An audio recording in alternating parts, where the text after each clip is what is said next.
7 fakta menarik Kaliningrad, situs senjata nuklir Rusia yang mengancam NATO.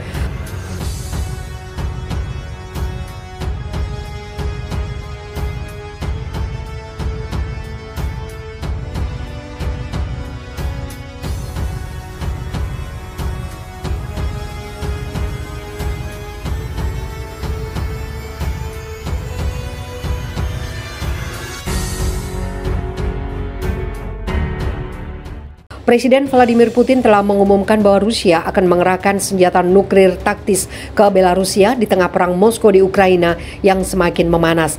Keputusan Putin telah dikecam Ukraina, NATO, Uni Eropa, dan Amerika Serikat dianggap sebagai retorika berbahaya dan tidak bertanggung jawab. Mantan penasihat keamanan nasional John Bolton meyakini Putin kali ini tidak menggertak dengan retorika nuklirnya. Dia lantas menyoroti situs senjata nuklir Rusia di Kaliningrad yang jauh lebih mengancam NATO ketimbang penempatan senjata nuklir di Belarusia.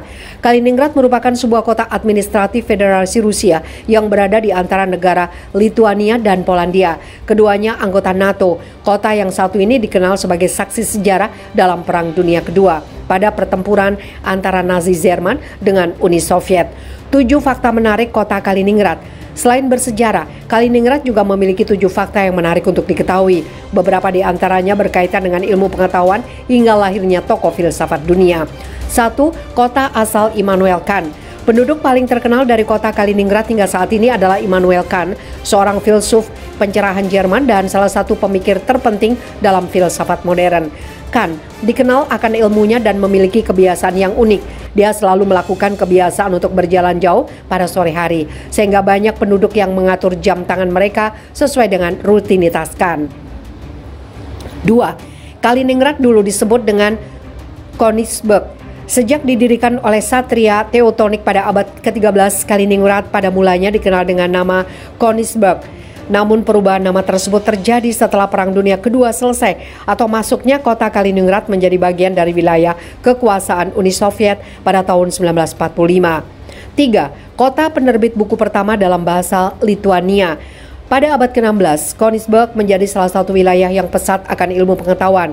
Hal ini dibuktikan dengan adanya penerbitan buku pertama dengan bahasa Lituania, Katekismus, yang disusun oleh Martinas Masvidas. Dari 200 eksemplar yang dicetak, hanya 2 yang selamat.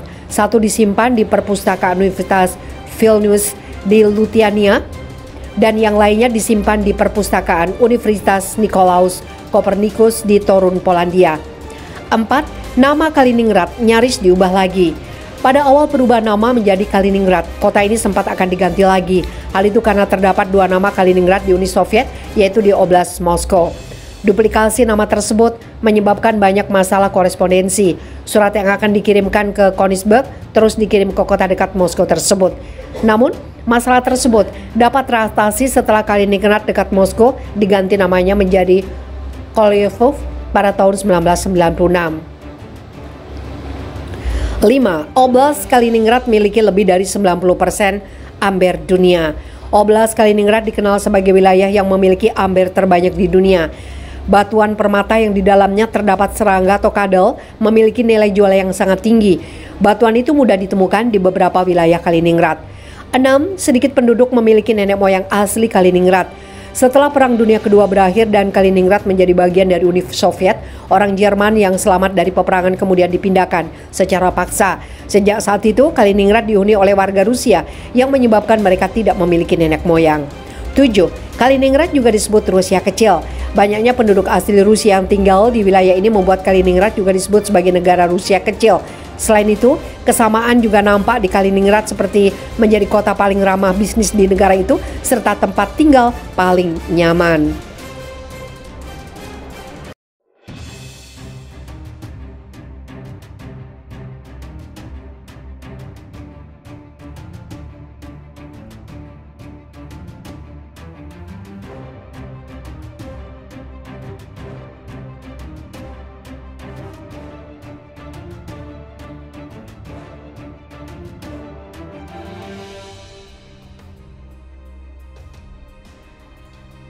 Gempar nyatakan menyerah ke Rusia, pasukan militer Ukraina menangis. Beberapa wilayah Ukraina telah ditaklukkan Rusia, bahkan sudah banyak pasukan Ukraina yang akhirnya pilih menyerah dengan kemampuan Rusia yang masih bertahan melawan para anak buah Zelensky. Sebelum menyatakan menyerah pada tentara Rusia, terekam jika beberapa dari pasukan Ukraina menangis dan meminta maaf atas kekalahannya, mengaku telah gagal mempertahankan tanahnya. Selain itu, Rusia juga terus gencar mengatasi wilayah yang lain dengan senjata terbarunya.